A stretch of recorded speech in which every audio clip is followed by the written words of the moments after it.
ammaas rabbiin sirraa haa eegu rabbi sirraa haa eegu dadhabattee haqa qabdaa waa'ee goollichaa kanuma qofaan jaalaalan wallahi dhugaa dubbachuudhaaf hin tuqinaa hin tuqnu hin qeeqinaa hin qeeqnu qabsoon keenya karaarra jira karaa dhugaarra jira dhaloota qawwee harkaa qaba nama guddaadha umriin isaa guddoodha baga galee haa jiraatu haa nyaatee jiraatu hangaafe kana namni waggaa 200 jiraatu waggaa 550 jiraatu umriidha bak dhaloota hedduun leenjise dhaloota hedduun barsiise gobo hedduun karaarra keessee leenjii meeqanuuf kanniteefi akka ilmo oromoo tokkotti akka abbaa oromoo tokkotti akka qabsaawaa oromoo tokkotti akka gobo tokkotti si khabanya nuti dhaloonni qubee simboonna kabajaa guddaa si qabna jaalala onneerraa si qabna jalgoolicha dhengeedha abbaa kiyyaa naa ulfaadhu umrii dheeraadhu si khabanya ana qofaa miti ummanni kee hundi si jaalata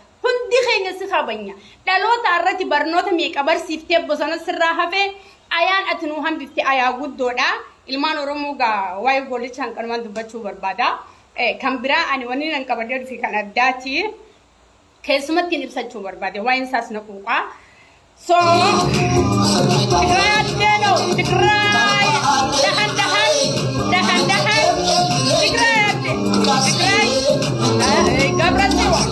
Gabratioon Jalmarroo Jalbobbaasa Jalsanyii Jalkankee bahey Shoobii Ejjewut Bilisiginnaa Kubii Ukas Barbadees Gabratioon Jalmarroo Gabratioon hey Tigray adde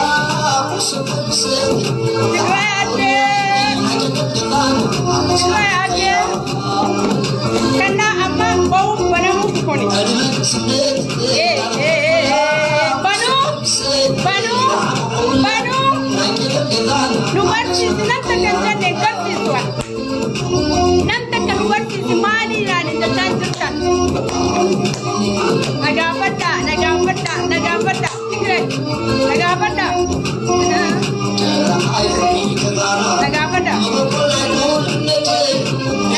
Wan mani.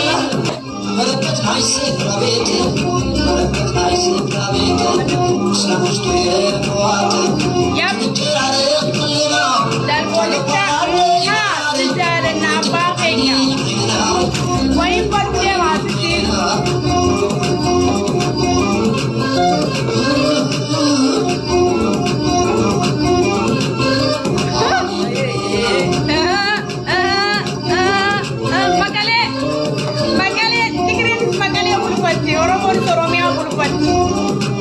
Tigray adde.